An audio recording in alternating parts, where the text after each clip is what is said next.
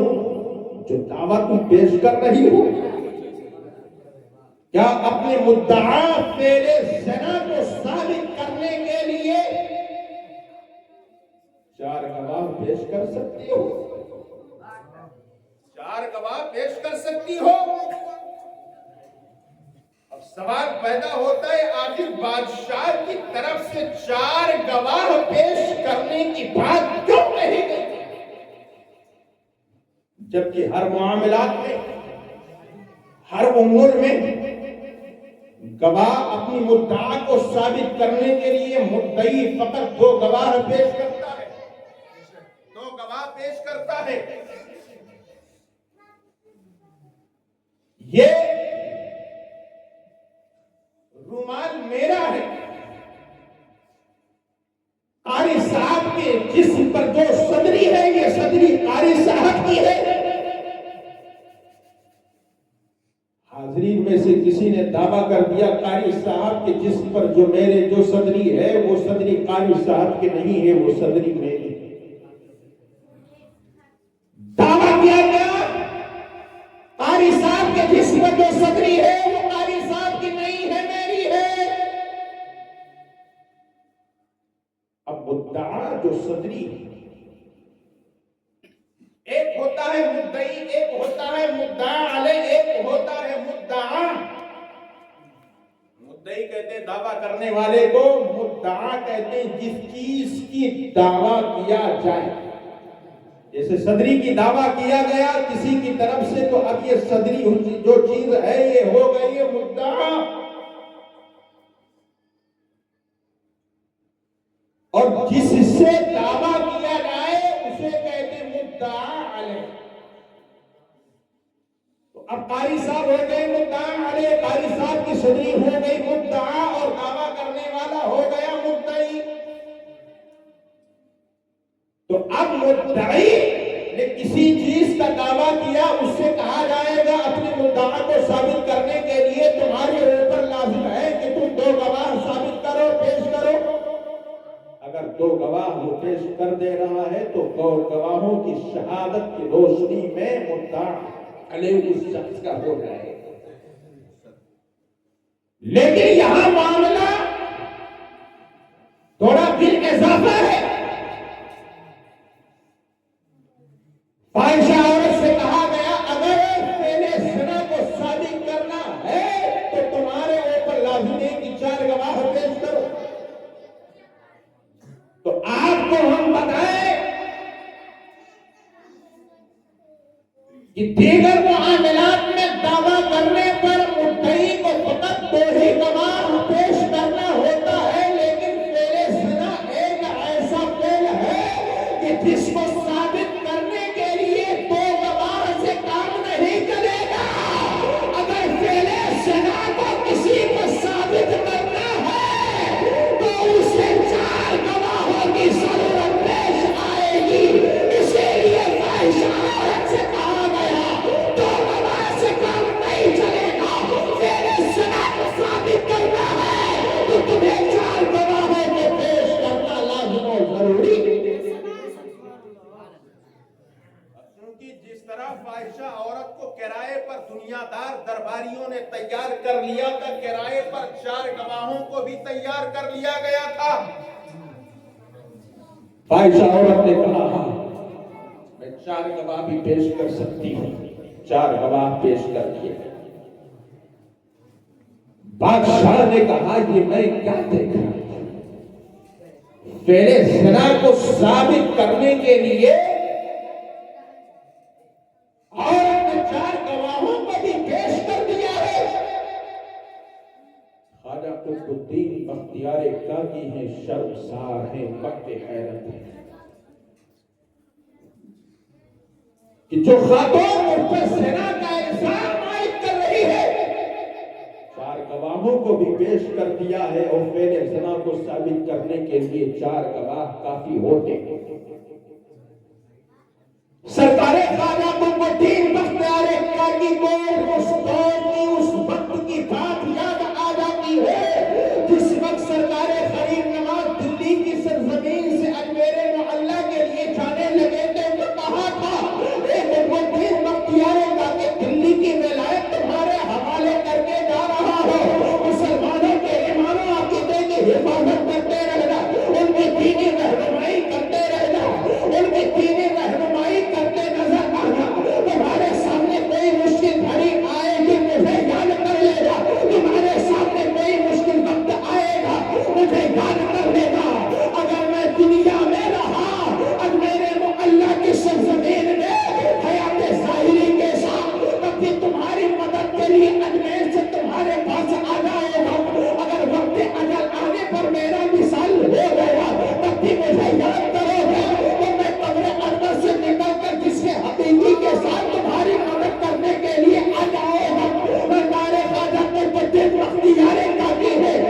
سرکار خواجہ غریب نواز